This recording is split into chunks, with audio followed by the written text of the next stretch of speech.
Clydebank have claimed the scalp of one Premier Division outfit already on this cup run. Last year's finalists Airdrie fell to them at Kilbowie.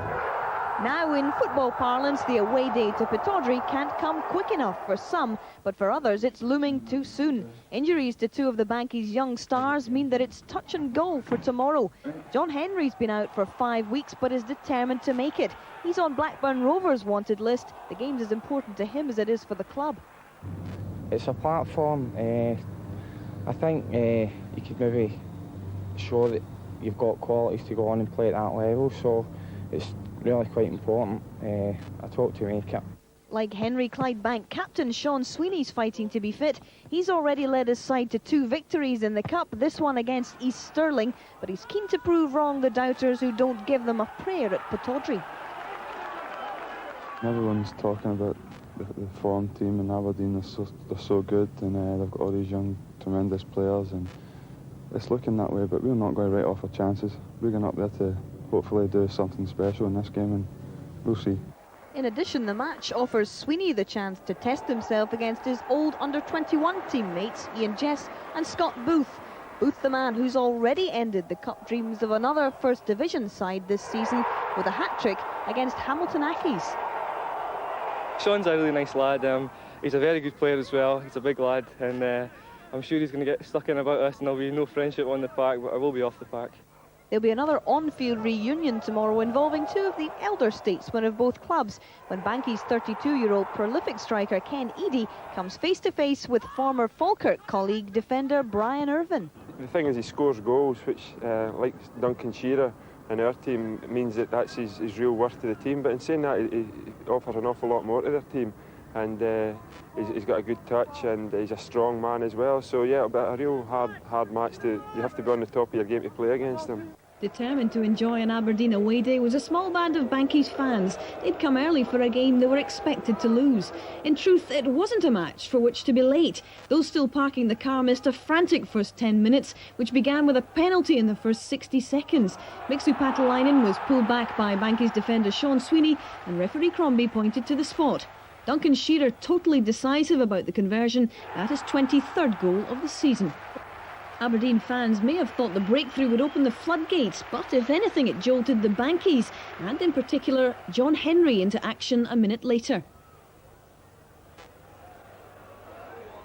The under-21 international completely refreshed after 5 weeks out through injury, but the final shot poked wide. But as he marked his comeback, Ian Jess made an early exit. Dons fans were howling for a penalty when Jess was brought down by defender Scott Murdoch.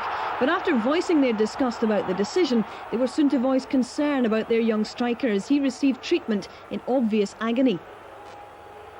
As a stretcher was prepared, temperatures rose on the pitch. Scott Murdoch had his leg pulled by the Dons' Lee Richardson, but it was no joke. Both were yellow carded.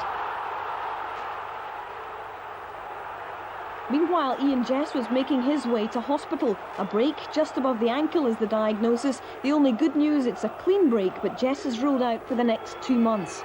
He was in plaster by the time the final whistle sounded, but there was a lot more drama to unfold by then. Clydebank's Ken Eadie had a penalty claim waved aside after a challenge by Alec McLeish. The remainder of the first half attacks, though, came from the Dons. Duncan Shearer denied a second goal by the reflexes of Bankies keeper Stephen Woods. The young goalie, a free transfer from Hibs last year, and he was called into action again, this time after work from Dons assistant manager Roy Aitken. The cross comes shot, palmed away. It looked to be just a question of time before Aberdeen would finally see off the First Division side. Dons fans in relaxed mood at half-time, the spectators soaking up the sunshine. Now that's what I call a grandstand view. But Aberdeen squandered a series of second-period chances. They had 3 bites at the cherry on this occasion.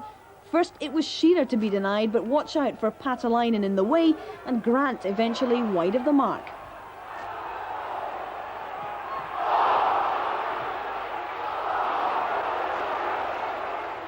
Two minutes later, Roy Aitken was denied again by the Bankies keeper. This neat 1-2 with Shearer, but no joy. But the scoreline still read only 1-0, and as time expired, so grew the Bankies' confidence. Nippy striker Craig Flanagan with this chance. Clydebank then venturing upfield, but so too Don's defender Brian Irvine.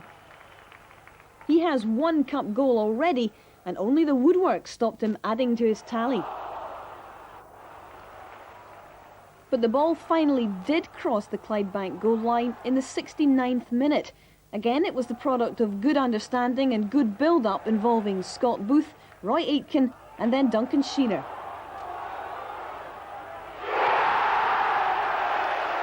But the big striker's joy was short-lived, the effort deemed offside. This the final ball in from Aitken, but the linesman says there's too much daylight between the last man and Aberdeen's top marksman. Then came the moment Aberdeen were certainly not banking on. Alec McLeish concedes a foul on the outskirts of the area, and defender Martin McIntosh steadies himself for the strike of his season.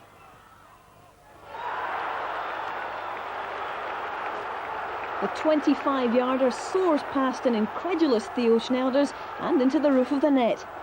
Apparently the Bankies fans couldn't believe it either. What began as a cup away day suddenly required a return ticket. In curious symmetry, the last few minutes of the game were as unmissable as the opening period. Scott Booth coming close, bringing out the best in young Stephen Wilson. But with 2 minutes remaining, the Clydebank goalie didn't feature in this chance. It should have won the game. Aitken sends in the cross, but Booth sends it wide with his header. It was an unhappy ending all round for the under-21 striker, the subject of a rash tackle by goalscorer Martin McIntosh. McIntosh entered the referee's book for another time in rather different circumstances than the first.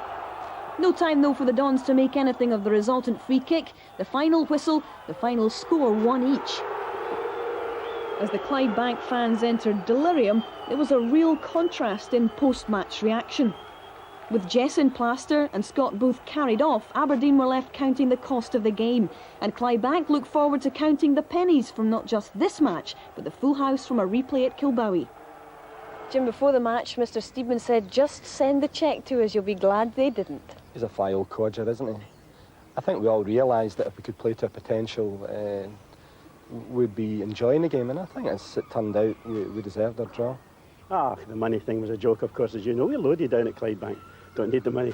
We're delighted, of course. If you look round the stadium, Hazel, as you know, it's a beautiful place, and they're a very big club, and for Clydebank to come up here and hold them to a draw is excellent. The players are delighted. They know that we're a better team at Kilbowie Park, and we'll give them a hard time down there. What about Mr. McIntosh's strike? Superb strike. A classic strike with his left foot straight into the top corner. I can hardly wait to see it. Would you say it was over-physical in some parts? I didn't think it was as physical as the 5 bookings sounded. The booking for the penalty, the 1 or 2 things which happened after that. I think the ref was determined to stamp his authority early in the game, and most of the bookings were in the first 10 minutes. But I didn't think it was overly physical, no. Jack will be rubbing his hands, another big bumper check on its way. Big bumper check. As long as he keeps coming out with these comments and worries about the checks, then we'll worry about the football.